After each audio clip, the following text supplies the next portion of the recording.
الحمد لله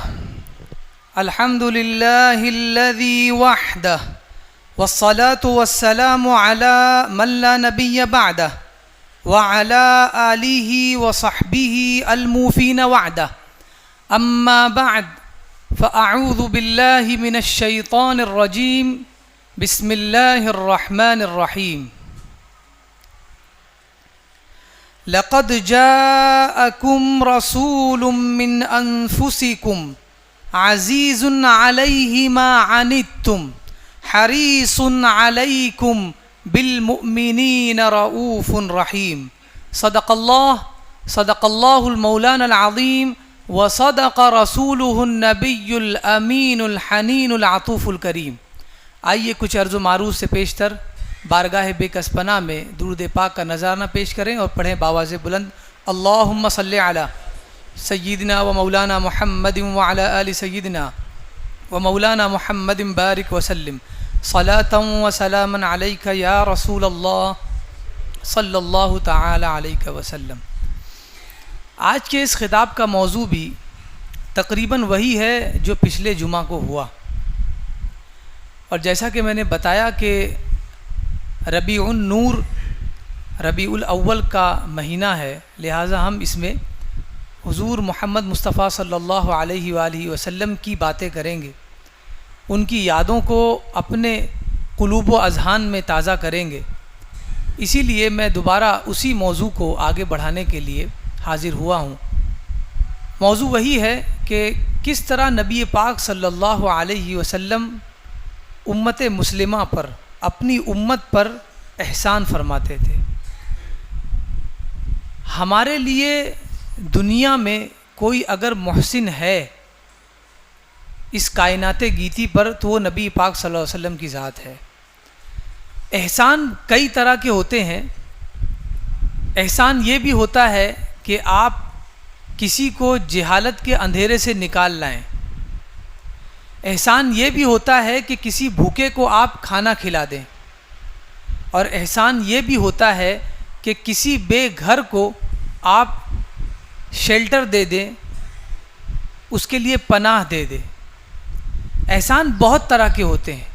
تو جتنے ٹائپس کے احسانات ہیں، نبی پاک صلی اللہ علیہ وسلم نے ان ہر طرح کے احسانات ہم امت محمدیہ کے ساتھ کیا ہے۔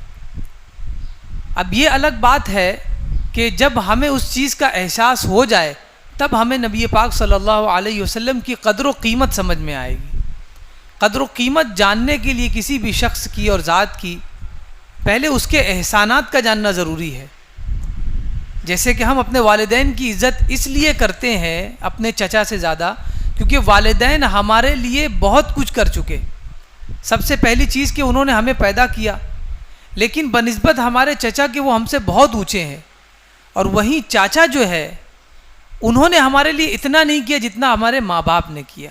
اس لیے ہماری توجہ، ہمارا دھیان اپنے والدین پہ زیادہ ہوتا ہے بنسبت چاچا کے یا بڑے ابا کے۔ اسی طرح نبی پاک صلی اللہ علیہ وسلم کی ذات ہے کہ انہوں نے اللہ تبارک و تعالیٰ کے حکم سے جو احسانات امت مسلمہ پہ کیے ہیں، اگر ہم اسے غور کریں اور اس پر دھیان دیں تب ہمیں درود مبارکہ پڑھنے میں کوئی بھی ہچکچاہٹ نہیں ہونی چاہیے، اور ہم بالکل دن کی شروعات درود مبارکہ پڑھنے سے کریں گے۔ لیکن ضروری یہ ہے کہ ہمیں ان تعلیمات کو اپنے علم میں لانا ہوگا، اور وہ تعلیمات کیا ہے کہ کیا کیا احسانات حضور نے ہم پر اور آنے والی نسلوں پر کیے ہیں۔ آج کی جو آیت کریمہ میں نے پڑھی، اللہ تبارک و تعالیٰ ارشاد فرماتا ہے لقد جاءکم رسول من انفسکم، تمہارے پاس تمہیں میں سے ایک رسول آئے، عزیز علیہ ما عنتم، جو تم پر مشقت گزرتی ہے، جو تم پر سختی گزرتی ہے، اس کی وجہ سے انہیں پریشانی ہوتی ہے۔ اللہ تبارک و تعالیٰ فرما رہا ہے حریص علیکم، اور وہ تمہارا خیال رکھنے والے ہیں، تمہارا بھلا سوچنے والے ہیں، بالمؤمنین رؤوف رحیم، اور ایمان والوں کے لیے بہت ہی مہربان ہے، کرم والے ہیں۔ یہ نبی پاک صلی اللہ علیہ وسلم کی صفات ہے ہمارے تئیں کہ اللہ تبارک و تعالیٰ نے کتنا بڑا احسان ہم پر کیا کہ ہمیں نبی پاک صلی اللہ علیہ وسلم عطا فرمائے۔ اب آئیے احادیث کی طرف۔ تو سب سے پہلے میں یہ تمہید بتا دوں کہ نبی پاک صلی اللہ علیہ وسلم نے جو احسانات کیے ہیں وہ دنیا کے ہر احسان پر بھاری ہے، اور ہر طرح کے ہر رنگ کے احسانات ہم پر کیے۔ اور ایک وقت میں صحابہ اکرام بیٹھے ہوئے ہیں، اور اس وقت صحابہ کے ساتھ نبی پاک صلی اللہ علیہ وسلم بھی موجود ہے، اور اچانک ایک عورت کی آواز آتی ہے، وہ روتی بلکتی ہے۔ حضور کو پتہ چلتا ہے تو حضور رحمت للعالمین ہے، وہ اپنوں کے لیے بھی رحمت ہے اور غیروں کے لیے بھی رحمت ہے۔ آپ فرماتے ہیں کہ یہ کون عورت ہے جو رو رہی ہے، کس نے اسے رلایا؟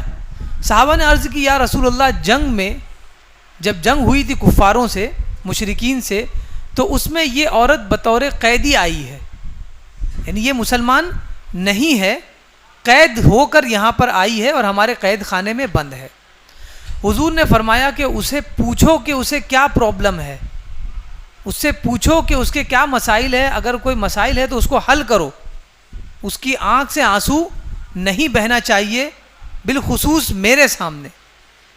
صحابہ اس کے پاس گئے اور اس سے پوچھا تو اس نے بتایا کہ میرا بچہ مجھ سے الگ ہو گیا ہے، جہاں میں رہتی تھی وہاں میرا بچہ تھا، اور جنگ میں جب مجھے پکڑا گیا تو میرا بچہ وہیں رہ گیا اور مجھے پکڑ کر یہاں لے آئے۔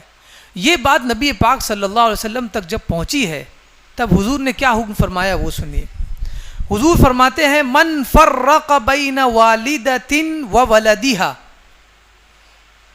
قانون بنا دیا، قانون، مسلمان ہو کہ غیر مسلم ہو سب کے لیے قانون بنا دیا، اور مسلمان کو اس قانون کو نافذ کرنا ہے، نافذ کرنے والا مسلمان ہے، اور جس پر یہ قانون نافذ ہوگا وہ کسی بھی کمیونٹی سے ہو، کسی بھی مذہب سے ہو، مسلمان کا یہ فریضہ ہے کہ اسے وہ کرے۔ حضور نے فرمایا من فرق بین والدۃ و ولدہا فرق اللہ بینہ و بین احبتہ یوم القیامہ۔ حضور فرماتے ہیں جس نے ماں سے اس کے بچے کو جدا کیا، اللہ تبارک و تعالی اس کے اور اس کے چاہنے والوں کے درمیان بروز قیامت جدائی پیدا کر دے گا۔ یعنی آپ سوچیں کہ ہم کسی ایسی جگہ چلے جائیں جہاں ہمارا کوئی جاننے والا نہ ہو تو ہمیں کتنی تنہائی محسوس ہوتی ہے، کتنی گھبراہٹ اور خوف محسوس ہوتا ہے۔ اگر ہم اپنے محلے میں ہو، اپنی سٹی میں ہو، تو ہمیں اس چیز کا اعتبار ہوتا ہے، اس چیز کا احساس ہوتا ہے کہ ہمارا کوئی نہ کوئی چاہنے والا ہے، قریب سے گزرے گا تو ہم اپنا کام بنا لیں گے، ٹھیک ہے۔ لیکن قیامت کا وہ دن ہے جس کے بارے میں خود اللہ تبارک و تعالیٰ نے فرمایا کہ اس دن آپ کے ماں باپ بھی آپ کا ساتھ نہیں دیں گے، انہیں بھی اپنی فکر ہوگی، انہیں بھی اپنی فکر ہوگی، کوئی ہمارا ساتھ دینے والا نہیں ہوگا بروز قیامت۔ حضور نے فرمایا اگر دنیا میں کسی نے کسی بچے کو اس کی ماں سے جدا کیا تو بروز قیامت اللہ تبارک و تعالیٰ اس کے اور اس کے چاہنے والوں کے درمیان جدائی کر دے گا۔ اب آپ سوچو کہ بروز قیامت اگر کوئی چاہنے والا مل بھی جائے تو وہ فائدہ مند نہیں ہے، اگر کوئی چاہنے والا مل بھی جائے تو اس کا کوئی فائدہ نہیں ہے۔ لیکن فرمایا کہ ہو سکتا ہے کہ کوئی چاہنے والا بروز قیامت مل جائے اور نفسا نفسی کا عالم ہو، آدمی پریشان حال ہو، تو جب کبھی دور سے اپنے چاچا کو دیکھ لے، اپنے بھائی کو دیکھ لے، اپنی ماں کو دیکھ لے، اتنی دیر تک ہو سکتا ہے اس کو مسرت نصیب ہو جائے، وہ یہ سوچ سکتا ہے کہ یہ میرا ساتھ دیں گے، بس اتنا اس کو افاقہ ملے گا بروز قیامت۔ اللہ تبارک و تعالیٰ نے فرمایا کہ اگر دنیا میں تم نے بچے کو ماں سے جدا کیا تو بروز قیامت وہ جو تھوڑا سی افاقہ ملنے والا تھا، تھوڑی سی راحت ملنے والی تھی، وہ بھی تمہاری ختم کر دی جائے گی، اور یہ قانون بنا دیا۔ اب آپ بتائیں کہ اسلام کو کوئی دہشت گرد کا مذہب کیسے کہہ سکتا ہے؟ اسلام کو کوئی دہشت گردی کا مذہب کیسے کہہ سکتا ہے جس میں یہ بتایا گیا ہو کہ چاہے وہ مسلمان ہو یا غیر مسلم ہو، اس کی ماں سے اس کے بچے کو جدا کرنے والا ایسے ہی ہے جیسے بروز قیامت اس کے چاہنے والے کو اس سے جدا کر دیا جائے۔ جبکہ میں نے آپ کو بتا دیا کہ بروز قیامت اگر چاہنے والا مل بھی جائے تو کیا فائدہ؟ وہ ہماری نیکی بڑھا تو سکتا نہیں، اور اس کا گناہ لے کر کریں گے کیا؟ لیکن اس وقت اس کے دیکھنے پر ہی صرف ہمیں آرام ملے گا۔ اب اس کی مثال اس طرح آپ سمجھیں، ہم کبھی اپنے شہر سے دور چلے جاتے ہیں، اب دور دراز علاقے میں جانے کے بعد ہمارا کوئی جاننے والا پہچاننے والا نہیں ہوتا ہے، فین بند کر دو، کوئی جاننے پہچاننے والا ہوتا نہیں ہے، تو ہم سوچتے ہیں کوئی ہماری بھی مدد کر دے، لیکن ظاہر سی بات ہے کہ پہچاننے والا اگر نہیں ہے تو کوئی آپ کی مدد بھی نہیں کر سکتا۔ اس وقت جب ہماری آنکھوں سے آنسو بہتے ہیں، بس سٹینڈ پر یا ریلوے اسٹیشن پر ہم کھڑے ہوتے ہیں، تو ہم اس وقت صرف سہارے کے لیے اپنی اٹیچی یا اپنی بیگ یا اپنے جیب سے اپنے والدین کا یا اپنے بھائی کا یا اپنے دوست کا فوٹو نکالتے ہیں اور اس کو دیکھ کر روتے ہیں۔ اب آپ بتائیے، وہ فوٹو دیکھنے سے ہماری بس کا ٹکٹ نکل جائے گا؟ وہ فوٹو دیکھنے سے یہاں پر کوئی ہماری مدد کرنے آئے گا؟ نہیں آئے گا۔ لیکن انسان محبت کا مارا ہے، اگر اسے سہارا مل جائے تو وہ زندگی جی سکتا ہے، اگر 50 سال کی زندگی ہے تو 100 سال جی سکتا ہے۔ عمریں کم ہی اس لیے ہوئی ہے کہ ہم ایک دوسرے سے جدا ہو گئے ہیں، رہتے ایک ہی گھر میں ہیں، خاندان ایک ہی ہے، جسمانی طور پر یکجا ہے، لیکن دل ایک دوسرے کو تسلیم نہیں کرتے۔ اسی لیے ضروری ہے کہ ہمارے دل ایک دوسرے سے ملے۔ یہ کیا بات ہوئی کہ گھر ایک ہی ہے لیکن دل ایک نہیں ہے، تو کب سکون ملے گا؟ تو سکون یہ ہے کہ آپ دور ہو لیکن دل ایک ہو، کہ فوٹو میں دیکھ کر بھی آنسو نکل جائے۔ اور اگر آپ کے دل میں محبت نہیں ہے، ایک ہی گھر میں رہتے ہو، روزانہ جھگڑوں کی آواز آتی ہے۔ تو یہ رسول اللہ صلی اللہ علیہ وسلم نے درس دیا کہ اس کی ماں سے اس کے بچے کو جدا کرنے والا کا کیا حشر ہے۔ اور یہ جو حکم ہے یہ صرف مسلمانوں کے لیے نہیں ہے، نان مسلمز کے لیے بھی یہی حکم ہے۔ اب آپ سوچیں کہ کیسا مذہب ہے ہمارا کہ اتنی چھوٹی چھوٹی سی باتوں کو بھی دھیان میں رکھتا ہے۔ آپ کورٹ میں جائیے، اس کے حوالے سے آپ کو قانون ملے گا، لیکن آپ پہلے یہ سوچ لیں کہ ہندوستان کب بنا اور یہ کورٹ کا سسٹم کب آیا، اور جو میں بتا رہا ہوں کہ یہ کب آیا، حضور کی حدیث کب اسٹیبلش ہوئی اور کورٹ کب اسٹیبلش ہوا، قانون کب لکھا گیا، اس کے بارے میں بھی اس میں قانون ہوگا۔ لیکن جو حضور نے قانون بتایا ہے، اسی کا کچھ نہ کچھ پرتو اس میں آپ کو ملے گا، کیونکہ قانون داں بھی جب قانون لکھتے ہیں تو پہلے اپنے سے بڑا قانون، اپنے سے بڑا دماغ پڑھتے ہیں، اس کے بعد جا کر وہ کہیں قانون لکھتے ہیں۔ اب آئیے دوسری حدیث کی طرف۔ یہ تو نبی پاک صلی اللہ علیہ وسلم کی ظاہری زندگی تھی، جب آپ ہمارے درمیان تھے تو آپ نے ہم پر یہ احسانات فرمائے، لیکن جب آپ جانے لگے، آپ کا آخری خطاب تھا، اس وقت حضور صلی اللہ علیہ وسلم نے بظاہر دنیا سے جانے کے بعد بھی ہمیں اکیلا نہیں چھوڑا۔ ہم کہتے ہیں کہ والدین اگر ہمارے انتقال کر گئے تو ہمارا کون ہے؟ حضور نے فرمایا جس کا کوئی نہیں میں اس کا ہوں۔ بے کسوں کے بس اور بے بسوں کے بس ہے حضور۔ یہ نبی پاک صلی اللہ علیہ وسلم کی ذات ہے۔ آپ فرماتے ہیں لقد ترکتکم علی مثل البیضاء او علی البیضاء او علی محجۃ البیضاء، کئی روایتیں ہیں کہ میں نے تمہیں ایک سیدھے اور سفید اور روشن راہ پر چھوڑ دیا ہے، تمہارے لیے میں نے ایک روشن راہ اور سیدھی راہ چھوڑ دی ہے، لیلوہا کا نہاریہا، اس راہ کی جو رات ہے وہ بھی دن کی طرح ہے۔ جب بھی کوئی سما پیدا ہوتا ہے، کوئی جہان بنتا ہے، تو اس کی رات ہوتی ہے اور اس کا دن ہوتا ہے۔ اسی طرح وہ راستہ جو حضور صلی اللہ علیہ وسلم نے ہمارے لیے چھوڑا ہے، حضور نے فرمایا وہ اتنا سفید ہے، اتنا روشن ہے، لیلوہا کا نہاریہا، کہ اس کی رات بھی دن کی طرح ہے۔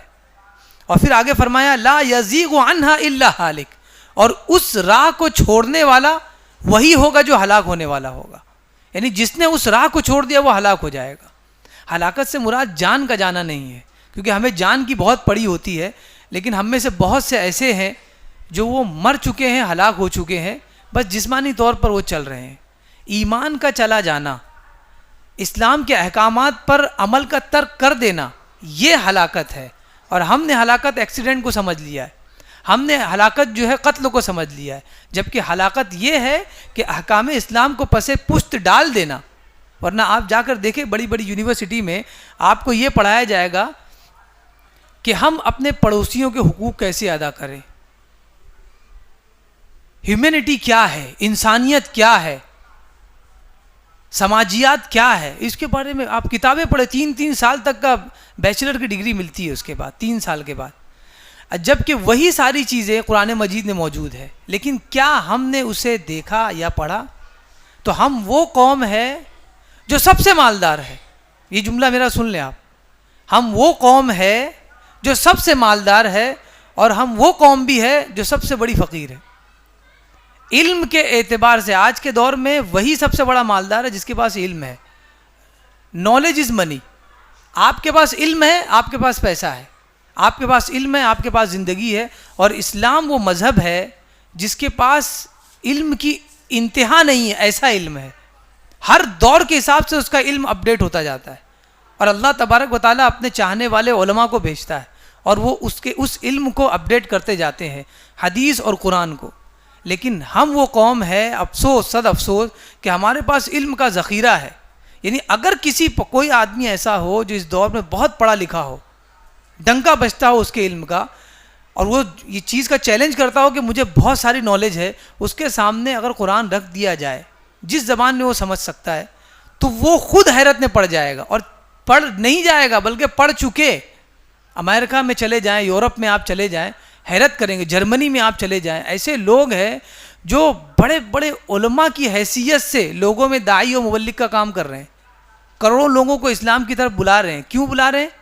ان کا بیک گراؤنڈ آپ دیکھیں, وہ سرے سے مسلمان ہی نہیں تھے, سرے سے مسلمان نہیں تھے, اور بس چلتے پھرتے میں قرآن دیکھا ہے اور وہیں ان کا ایمان جاگ گیا. اور ہم چونکہ وراثتاً مسلمان ہیں, ہمارے والد بھی مسلمان تھے تو ہم بھی مسلمان ہیں. ہم وہ مسلمان ہیں جن کو مسلمان ہونے کے لیے کلمہ نہیں پڑھنا پڑا, یہ وہ مسلمان ہیں. تو اسی لیے ضروری یہ ہے کہ ہماری جو اس کو ترکہ کہتے ہیں, ترکہ, ہماری جو پراپرٹی ہے, ہماری جو وراثت ہے, وہ ہے تو صحیح, لیکن ہمیں اس کی قدر و قیمت نہیں پتہ. اب ہمیں اس پراپرٹی کا علم کیسے ہوگا؟ جب ہم دوسروں کو دیکھیں گے جو ہماری پراپرٹی لے جا کر اچھی طرح یوز کر رہے ہیں, تب ہمیں احساس ہوگا کہ یار میں تو اتنا بڑا مالدار انسان تھا, جو چیز پڑھنے میں کالج آیا وہ تو میرے گھر میں رکھی ہے, لیکن اتنا زبردست کپڑے میں باندھا ہے کہ وہ علم باہر ہی نہیں آ پا رہا ہے.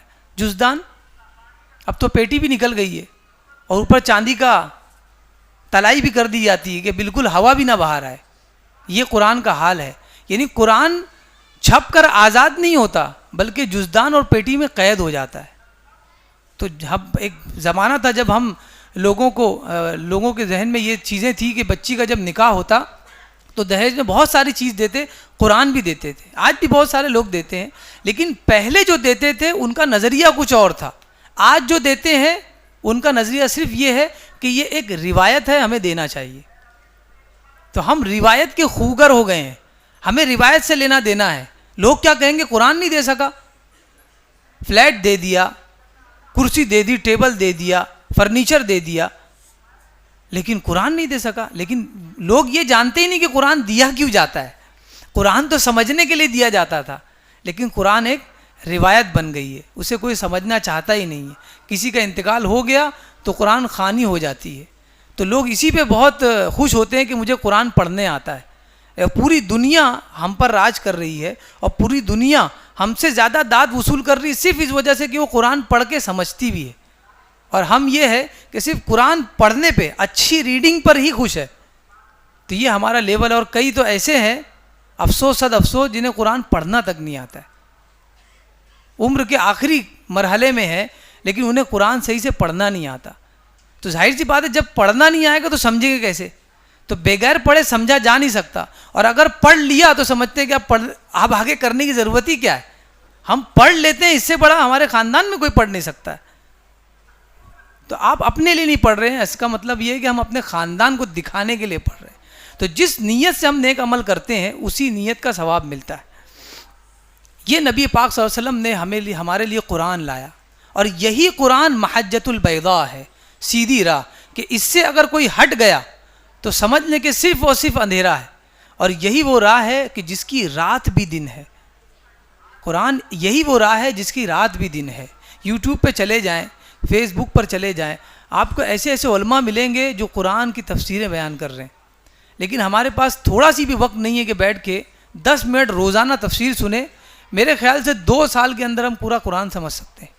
ارے سرسری تو کچھ سمجھ میں آئے گا, سرسری. جب شروعات کریں گے تب تو کچھ سمجھیں گے, لیکن اگر ہماری شروعات ہی نہ ہو تو پھر اینڈنگ کیسی ہوگی آپ سوچیں. یہی وجہ ہے کہ مرنے کے بعد ہم ایک پارا 2 پارا جو ہے اس کی قبر میں ڈال دیتے ہیں, لیکن اگر وہ یہی چیز کو سمجھتا تو اس کی عمر بڑھ جاتی. آج وہ قبر میں نہیں ہوتا, مٹی ڈالتا ہوتا. یہ کتاب حیات ہے. قرآن مجید اور احادیث کتاب حیات ہے, زندگی کی کتاب ہے. لوگ آب حیات کو ڈھونڈ رہے ہیں اور ہمارے گھر میں کتاب حیات پڑھی. اس کو سمجھ لیں تو ہمیں پتہ چل جائے گا کہ ہم کہاں ہیں, ہم کون سی قوم ہے. لیکن مسئلہ وہی ہے کہ ہم جب تک کہ اس چیز کی قیمت نہیں لگاتے جب تک کہ اس کا ریپر اچھا نہ ہو. اگر اس کا ریپر اچھا ہے تبھی اس کی قیمت ہے, اگر ریپر اچھا نہیں ہے تو اس کی قیمت نہیں ہے. اب یہاں کوئی جاننے والا نہیں ہے قرآن کو تو ہم سمجھتے ہیں قرآن میں کچھ رکھا ہی نہیں ہے.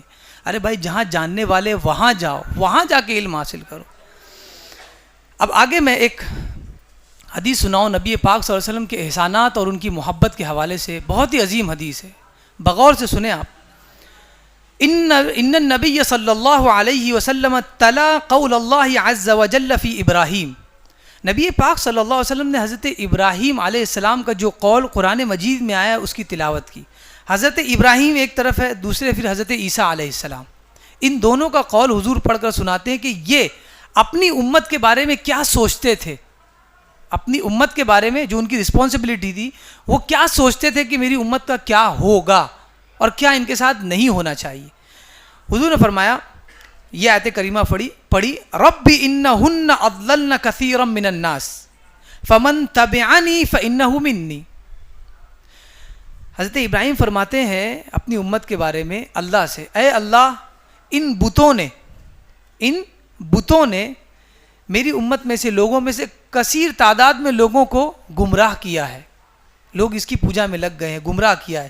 لیکن فمن تبعنی فانہ منی, لیکن جو ان میں سے میری اتباع کرے, یہ لوگوں میں سے جو بھی میری اتباع کرے یعنی میرا امتی ہونے کا حق ادا کرے, فہو منی, تو وہ مجھ میں سے ہے. یعنی جس طرح میں جنت میں جاؤں گا یہ بھی جنت میں جائے گا. لیکن جو اگر گناہ کرے تو یا اللہ تو رب ہے, تو ان کو پیدا کرنے والا ہے, تو ان کا معاملہ جانتا ہے. اس کے بعد حضرت عیسیٰ فرماتے ہیں ان تعذبہم فانہم عبادک. حضرت عیسیٰ دیکھیے کیا فرما رہے ہیں اپنی قوم کے بارے میں, اے اللہ اگر اس قوم کو تو عذاب میں مبتلا کرتا ہے فانہم عبادک, تو یہ تیرے ہی تو بندے ہیں. اگر تو ان پر عذاب ڈالے گا ان کے گناہوں کی بنیاد پر تو یہ جائیں گے کہاں, یہ تیرے ہی تو بندے ہیں. اپنی امت کی صفائی اس طرح اللہ کی بارگاہ میں پیش کر رہے ہیں. پھر فرما رہے ہیں وَإِن تَغْفِرْ لَهُمْ فَإِنَّكَ أَنْتَ الْعَزِيزُ الْحَكِيمُ. اور اے رب اگر تو انہیں بخش دے تو تو ہی مضبوط ہے, تو ہی حکمت والا ہے, تو ہی مہربانی فرمانے والا ہے. یہ حضرت عیسیٰ علیہ السلام کا قول تھا اپنی امت کے بارے میں. اوپر جو میں نے پڑھا وہ حضرت ابراہیم کا قول تھا اپنی امت کے بارے میں. اب آتے ہیں نبی پاک صلی اللہ علیہ وسلم کی بارگاہ میں. یہ پوری حدیث کا ٹکڑا تھا میں نے بتایا. یہ پڑھنے کے بعد, یہ دونوں آیتیں پڑھنے کے بعد فرفع یدیہ وقال, حضور صلی اللہ علیہ وسلم نے اپنے دونوں ہاتھوں کو آسمان کی طرف بلند فرمایا اور فرمایا اللہم امتی امتی. حضور نے فرمایا میری امت میری امت, اے اللہ میری امت میری امت, گنہگار اور مغفرت کچھ نہیں, بس میری امت مجھے چاہیے, میرے ساتھ سب جنت میں جائیں گے. ایک ہی دعا اللہم امتی امتی, اے اللہ میری امت میری امت. جب کسی کا بچہ انتقال کر جاتا ہے یا کبھی اس کو ٹھوکر لگ جاتی ہے, جب ماں کو پتہ چلتا ہے تو آپ نے دیکھا ہوگا ماں یہی کہتی ہے میرا بچہ میرا بچہ. بالکل وہی چیز یہاں نظر آ رہی ہے, بس احساس کی ضرورت ہے. جس دن یہ احساس جاگ گیا, میں نے کہا نا آپ کو, میں کبھی کسی سے یہ نہیں کہتا کہ 70 مرتبہ درود پڑھیں. میں یہ چیز بتانا چاہتا ہوں, جب ایک مرتبہ دل جاگ گیا تو 70 نہیں 170 مرتبہ پڑھے گا بندہ, پھر بتانے کی ضرورت نہیں ہے. اور اگر بار بار آپ اس کو بتائیں کہ 70 مرتبہ پڑھے تو وہ آپ کو دیکھ کے بھاگ جائے گا کہ مصیبت بن کے آ گئے. اسی لیے آپ اس کے دل کو جگا دیں. جب اس کا دل جاگ جائے گا تو پھر اس کو بولنے کی ضرورت نہیں, ہر دم یاد کرے گا وہ نبی جو ہمیں ایک ہی بات دیا, اللہم امتی امتی, اے اللہ میری امت میری امت, بس. گنہگار اور نیک کچھ میری امت کو بخش دے. اب اس کے بعد دیکھیے وہ بکا، اور یہ کہتے ہوئے حضور رو پڑے. لیکن آپ جانتے ہیں کہ حضور کس کی نگاہ میں ہے، انبیاء کس کی نگاہ میں ہے؟ اللہ تبارک و تعالیٰ کی نگاہ میں. فقال عز وجل، پھر اللہ تبارک و تعالیٰ نے ارشاد فرمایا، یا جبرائیل، اے جبرائیل، اذهب الى محمد وربک اعلم، اے جبرائیل محمد کی طرف جلدی سے جاؤ. اے ابراہیم، اے جبرائیل محمد کے پاس جاؤ، فسلہ ما یبکیک، اور اس سے پوچھو کہ کیوں رو رہے ہو. اور اس کے بعد حدیث نے فرمایا کہ اللہ جانتا بھی ہے کہ کیوں رو رہے ہیں، جو بنانے والا ہے وہ تو جانتا ہی ہے. پھر جبرائیل حضرت جبرائیل علیہ السلام کو بھیجنے کی ضرورت کیا ہے؟ یہ بتانا مقصود ہے تاکہ یہ چیز حدیث میں درج ہو جائے اور امت کو یہ پتہ چلے کہ تمہارے نبی نے اللہ تبارک و تعالیٰ سے تمہارے لیے کتنی مغفرت دعا کی. فَأَتَاهُ جبرائیل، تو حضرت جبرائیل علیہ السلام حضور صلی اللہ علیہ وسلم کی بارگاہ میں حاضر ہوتے ہیں. فَسَأَلَهُ، اور حضور سے دریافت کرتے ہیں. فَأَخْبَرَهُ رسول اللہ بما قال، پھر حضور ان کو وہی خبر دیتے ہیں کہ جبرائیل میرے بعد میری امت کا کیا ہوگا. میں جب تک ہوں ان کی رہنمائی کر رہا ہوں، لیکن میرے بعد میری امت کا کیا ہوگا. ہم میں سے بہت سے ایسے ہوں گے جو بچے والے ہیں، جو باپ بن چکے ہیں. انہیں احساس ہوگا جب کبھی وہ کسی خطرے سے بچ جاتے ہیں، کسی جان لیوا خطرے سے بچ جاتے ہیں، تو وہ یہی سوچتے ہوں گے کہ میرے بعد میرے بچوں کا کیا ہوگا. ہر باپ کا سب سے بڑا غم اور سب سے پہلا غم یہی ہوتا ہے کہ میرے بعد میرے بچوں کا کیا ہوگا، خاص کر آخری عمر میں. کیونکہ اسے اب پتہ چل جاتا ہے کہ اب گاڑی ٹکر مارے نہ مارے لیکن عمر اب میرا ساتھ چھوڑ رہی ہے، تو اب مجھے جانا ہی، میں گھر کے کانچ کے گھر میں بھی اگر بیٹھ جاؤں تب بھی مجھے موت آنی ہے. ورنہ جوانی میں سوچتا تھا شاید کار اگر میرے پاس سے گزر جائے، ٹکر مار دے تو میں مر جاؤں گا. لیکن اب اسے یقین ہو چلا ہے کہ عمر کے ساتھ مجھے جانا ہے. ایک زمانہ تھا جب لوگ برتھ ڈے مناتے تھے تو میرا بھی برتھ ڈے ہوتا تھا. پھر ایک زمانہ تھا کہ میرے دوستوں نے کہا کہ بھائی میری منگنی ہو گئی، تو میں نے سوچا کہ میری بھی منگنی ہوگی. پھر دوستوں نے کہا کہ میری شادی ہو گئی، تو میں نے کہا کہ شاید میری بھی شادی ہوگی، اور ہوئی. اور اس کے بعد پھر دوستوں نے کہا کہ مجھے اولاد ہوئی ہے، الحمدللہ میں باپ بن گیا.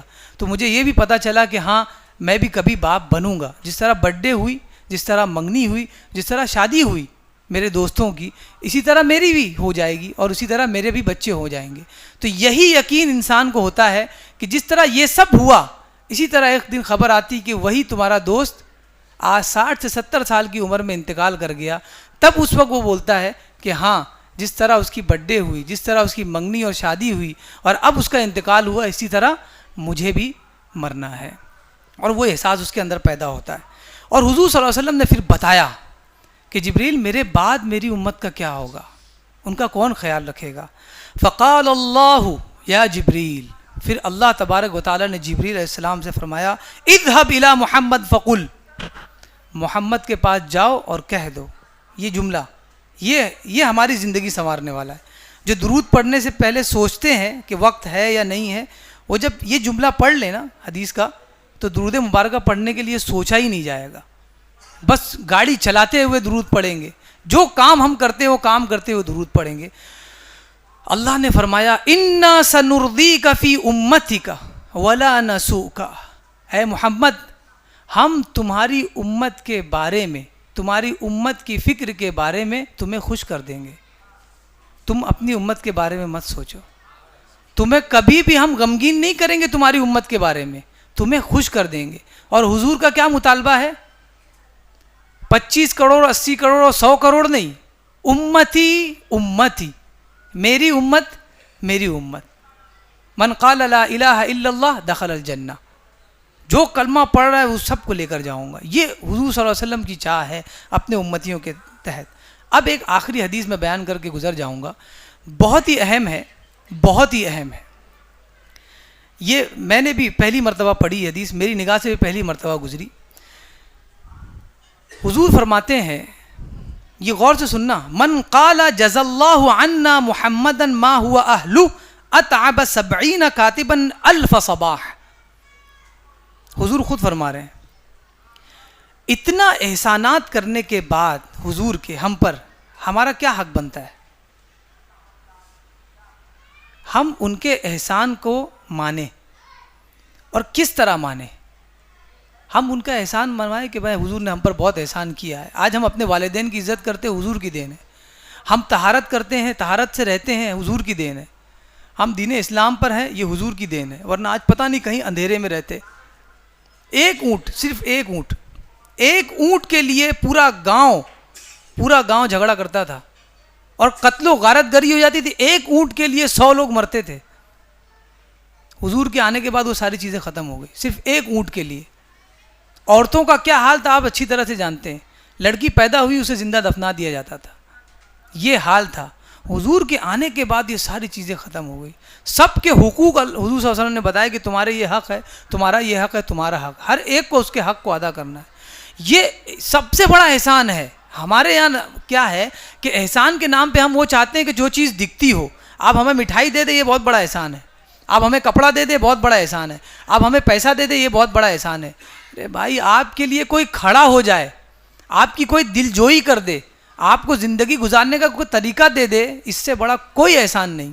یہ عمر گزرنے کے ساتھ ساتھ آپ کو اس چیز کا احساس ہوگا. اور یاد رکھیں کہ جب عمر گزرتی ہے تو آنکھوں کی بینائی اور روشنی کم ہوتی ہے اور ذہن کی روشنی زیادہ ہو جاتی ہے.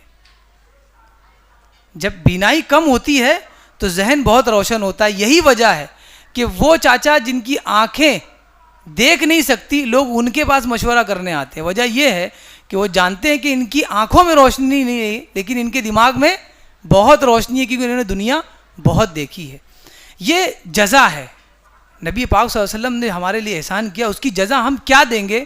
اگر ہم نے صرف یہ کہا کہ اللہ حضور صلی اللہ علیہ وسلم کو جیسا کہ وہ اس کے اہل ہے انہیں ان کا جزا عطا فرما، ہمارے لیے بہت احسان کیا.